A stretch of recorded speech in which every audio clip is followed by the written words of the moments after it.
Assalamualaikum warahmatullahi wabarakatuh. Di sini kami akan menjelaskan mengenai sejarah pempek.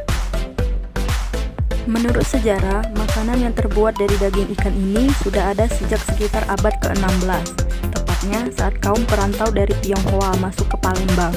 Nama pempek sendiri diyakini berasal dari istilah apek atau pek-pek yang merupakan sebutan atau panggilan untuk paman atau lelaki tua Tionghoa.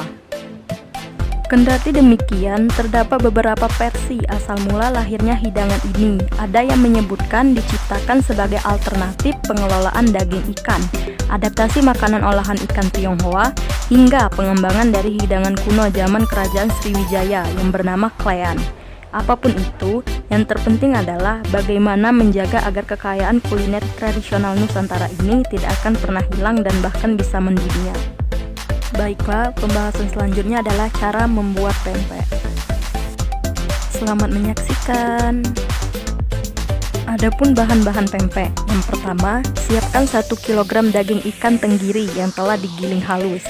Kedua, siapkan 1 kg tepung sagu.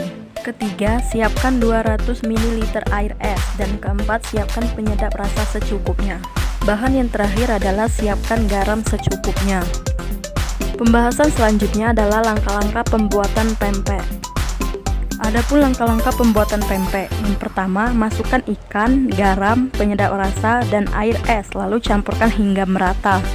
Kedua, tambahkan tepung sagu sedikit demi sedikit, aduk hingga adonan menjadi kalis.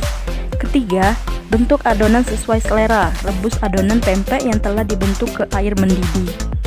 Keempat, jika adonan telah mengapung, itu artinya pempek sudah matang, lalu tiriskan.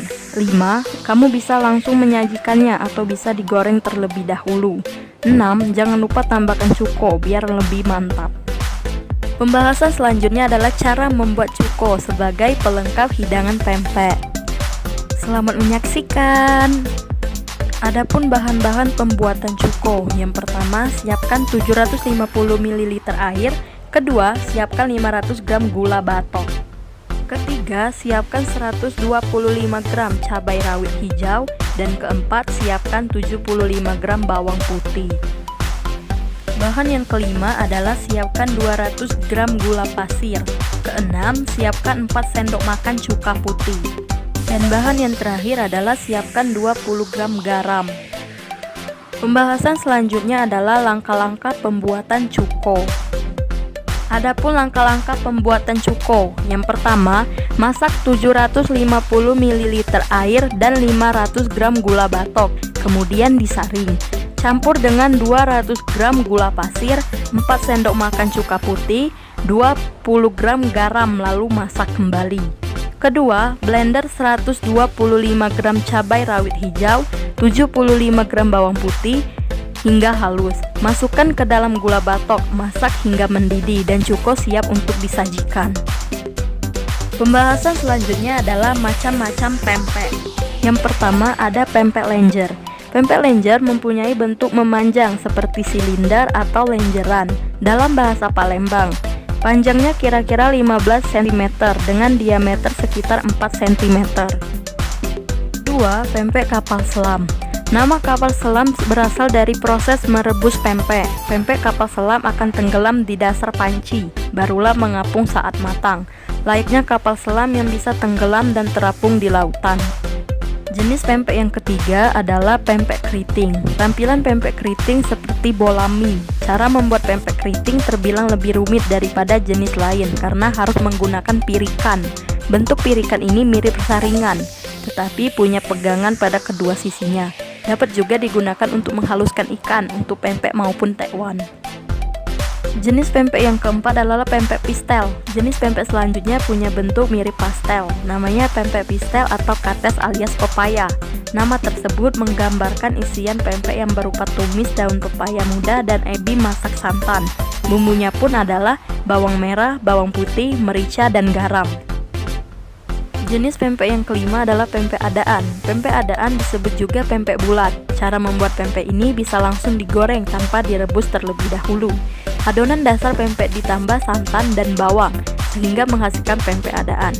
Rasanya lebih gurih dan aromanya juga wangi. Jenis pempek yang terakhir adalah pempek tahu. Sesuai namanya, sajian ini adalah perpaduan pempek dengan tahu.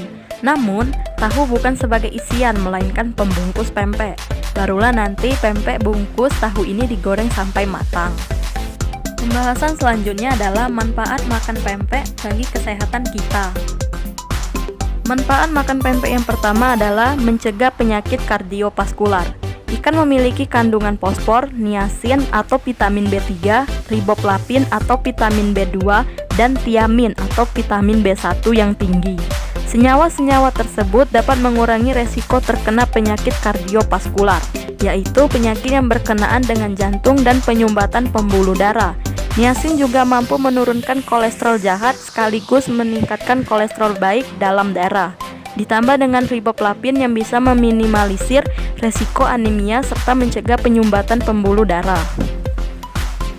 Manfaat yang kedua adalah meningkatkan fungsi saraf dan otak. Kandungan vitamin B3 dan fosfor dalam daging ikan mampu menjaga kesehatan saraf dan fungsi otak kita. Sementara kandungan tiamin dapat menunjang fungsi berpikir. Manfaat yang ketiga adalah menjaga kesehatan kulit.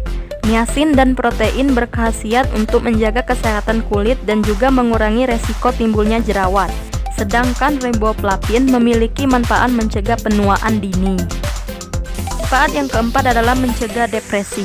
Kandungan tiamin dalam ikan bermanfaat untuk meminimalisir stres serta memperbaiki mood. Sementara kandungan riboflavin bisa menyembuhkan sakit kepala atau migrain. Cara tidak langsung mengkonsumsinya secara rutin bisa menghindarkan kita dari depresi. Manfaat yang terakhir adalah menjaga kesehatan otot dan tulang. Kandungan fosfor dan protein dalam daging ikan dapat memperkuat otot, mencegah resiko osteoporosis, membantu pertumbuhan tulang, serta mengatur kontraksi otot dan detak jantung. Sementara vitamin B3 membantu memelihara pertumbuhan sel-sel organ tubuh. Sedangkan protein berkhasiat dalam pembentukan massa otot. Selain memiliki manfaat, mengkonsumsi pempek juga memiliki dampak. Yang perlu diperhatikan adalah jika ikannya busuk, itu sangat berbahaya dikarenakan akan merusak tubuh kita karena ikan busuk yang sudah berbau tidak akan mendapat vitamin apapun karena kandungan dari ikan tersebut sudah tidak ada khasiatnya lagi. Cabai karena pempek itu relatif rasanya yang khas atau pedas. Jika yang mempunyai penyakit MAH atau gampang terkena penyakit akan menimbulkan reaksi yang sangat parah. Pembahasan selanjutnya adalah cara memulai usaha pempek. Cara yang pertama adalah pemilihan bahan baku. Kunci usaha pempek yang utama adalah penyiapan bahan baku yang berkualitas dan kontinuitas yang tinggi. Percuma jika kita bisa membuat pempek yang enak namun bahan baku tidak ada. Saat pesanan banyak namun gagal dikirim, pastinya menurunkan kepercayaan customer. Ini yang harus diperhatikan. Cara yang kedua adalah menentukan resep yang terbaik. Tidak hanya memperhatikan bahan apa saja yang digunakan, namun Anda juga perlu untuk mencari resep terbaiknya. Hal ini bisa dijadikan sebagai ciri khas utama dari produk sejenis lainnya. Selain itu, para pembeli juga dapat menilai bagaimana konsistensi rasanya.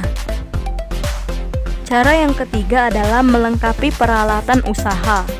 Ada beberapa peralatan usaha yang perlu dilengkapi terlebih dahulu meskipun usaha pempek dijalankan secara online. Hal ini khususnya berhubungan dengan kepentingan pemasarannya. Harapannya agar semua kegiatan penjualan dapat dilakukan lancar dan maksimal kepada konsumen. Cara yang keempat adalah menentukan strategi pemasaran. Penjualan pempek secara online memang diutamakan menggunakan media digital seperti marketplace dan juga sosial media. Namun, juga masih perlu menentukan strategi pemasarannya agar angka penjualan terus meningkat. Salah satunya adalah cara pengiklanan sehingga tampak meyakinkan. Cara yang terakhir adalah menentukan harga jual. Harga jual sebenarnya terlihat sepele bagi banyak orang, namun ternyata penting untuk dipertimbangkan. Pasalnya, hal ini juga menjadi penilaian konsumen ketika hendak membelinya. Mereka akan menjadikannya sebagai pertimbangan utama setelah kualitas bahan dan desain kemasan. Pembahasan yang terakhir adalah strategi pemasaran usaha pempek. Strategi yang pertama adalah memanfaatkan media sosial. Sangat mudah memanfaatkan Facebook, Instagram untuk mempromosikan usaha pempek kita. Strategi yang kedua adalah buat program diskon. Buat pengumuman promo diskon pada hari-hari tertentu khusus untuk pembeli baru, untuk memancing pembeli baru, dan jika pembeli tersebut puas dengan pempek Anda, pastinya akan menjadi pelanggan tetap Anda. Strategi yang terakhir adalah buat program pemberian voucher. Misalnya, dengan membeli pempek dapat berkesempatan dalam undian hadiah seperti kipas angin atau handphone atau barang-barang lain yang menarik yang diundi setiap 6 bulan sekali. Semakin sering membeli, maka semakin besar kesempatan menang dalam undian tersebut. Thank you for watching. Terima kasih bagi yang sudah menyaksikan. Sampai ketemu di video-video selanjutnya. Wassalamualaikum warahmatullahi wabarakatuh.